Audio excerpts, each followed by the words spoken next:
10 வயதுக்குள்ளே இருக்கிற குழந்தைகளுடைய பெற்றோர்கள் நீங்கள் இருந்தால் இந்த வீடியோ உங்களுக்கு தான்.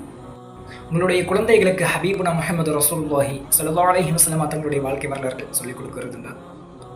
இம்மத்துக்களான இமாம்கள் சொல்கிறாங்க, உங்களுடைய குழந்தைகளுக்கு அல்லாஹ்வை சொல்லிக் கொடுக்கறத விட ரொம்ப அஃலலான விஷயம் அது ஹபீபுனா ரசூலுல்லாஹி ஸல்லல்லாஹு அலைஹி வஸல்லம் தங்களை சொல்லிக் கொடுக்கறது. காரணம் இன்னைக்கு அல்லாஹ்வை தெரிஞ்சவங்க பல வலாலத்தான வழிகேட்லையும் இருக்காங்க. அல்லாஹ் அப்படி அல்லாஹ் அப்படின்னு சொல்லி அதன் காரணம் அவங்க சரியான அல்லாஹுவை புரிஞ்சுக்கிட்ட விதம் சரியில்லாத காரணத்தினால. இதுவே உங்களுடைய சிறு வயதிலேயே குழந்தைகளுக்கு ஹபீபுனா ரசூலுல்லாஹி ஸல்லல்லாஹு அலைஹி வஸல்லம் தங்களை சொல்லிக் கொடுத்தா அவங்க புரிஞ்சுப்பாங்க இதுதான் அல்லாஹ்னு சொல்லி.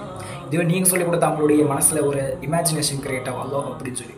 அது ஒரு ஆக்கிபத்தை ரொம்ப ஒரு ஈமான் இல்லாத மரணத்தை ஏற்படுத்தக்கூடிய ஒரு விஷயமாகும். அதனால் அல்லாஹ் சொல்லிக் கொடுக்க வந்த நபி முஹம்மது ரசூல் இல்லை, நம்ம அல்லாஹுவை சொல்லிக் கொடுக்க வேண்டாம், ரசூல் ஸல்லல்லாஹு அலைஹி வஸல்லம் சொல்லிக் கொடுக்கலாம் இல்லையா? As I look to nature's beauty, dazzle